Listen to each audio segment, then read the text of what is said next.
It's Friday, and that means it's time for At the Box Office. We're now joined by film critic Julia Swift to hear her thoughts on Istanbul Encyclopedia. Hi, Julia, thanks for joining us. Hi. I found a little treasure. Hmm. I love when I find little treasures that I think the audience is just gonna love, but have not been getting the widespread attention they need. And Istanbul Encyclopedia is definitely one of those. So the name doesn't necessarily tell you what it is. It's about a young girl who is going to her first year of college. She comes from a devout Muslim family in the countryside, and she's going to Istanbul, and she is deciding, does she want to follow the religion of her family, or does she want to do something different? Istanbul in Turkey is known as the gateway between the East and the West. So there are lots of different religions, lots of different beliefs, all living together. And going to university there means you're going to be exposed to all this.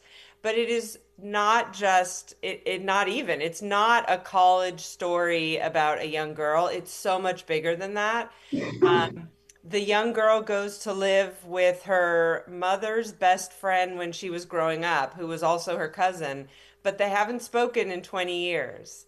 So she'd always heard about this friend of her mother's who went to the city, and without her mother knowing, she goes to live with her, which is fascinating because the woman she goes to live with is she is not religious. She's a very well-known doctor. She's responsible for her boyfriend who's sick, her mother who has Alzheimer's, whose sister who's bipolar. She has all these responsibilities.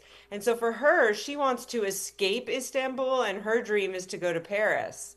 So you have these two women living together, one who is, older and who she's, mid 40s and who's deciding like I want to leave this life in Istanbul, and the other who thinks of Istanbul as this amazing place. And the reason it's called Istanbul Encyclopedia is because the girl takes a class called Istanbul Encyclopedia, which goes through all these different places in the city. And so each episode is basically named after a place in the city, but it's really about what's going on between these two women, and one wanting to run away from life and one wanting to run to life.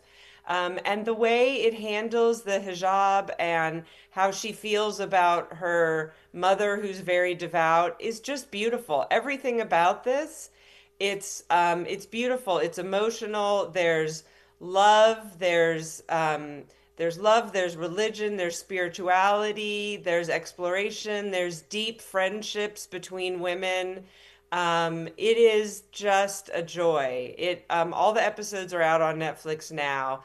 And, Turkey is actually this, because it's between East and West, it is one of the biggest exporters of television around the world. So people in the Middle East and in South America and in Africa have been watching Turkish television for years. And now with Netflix, we're able to start to get to see some of the wonderful shows. And this show, Istanbul Encyclopedia, it is inspiring and beautiful and wonderful. Definitely watch it. Oh, and I hear it's going to be a good weekend for watching TV. According to Alex, it's going to be a wet one up here. Well, thank you so much, Julia. And you can catch Istanbul Encyclopedia on Netflix now. Stay tuned. We'll be back after the break.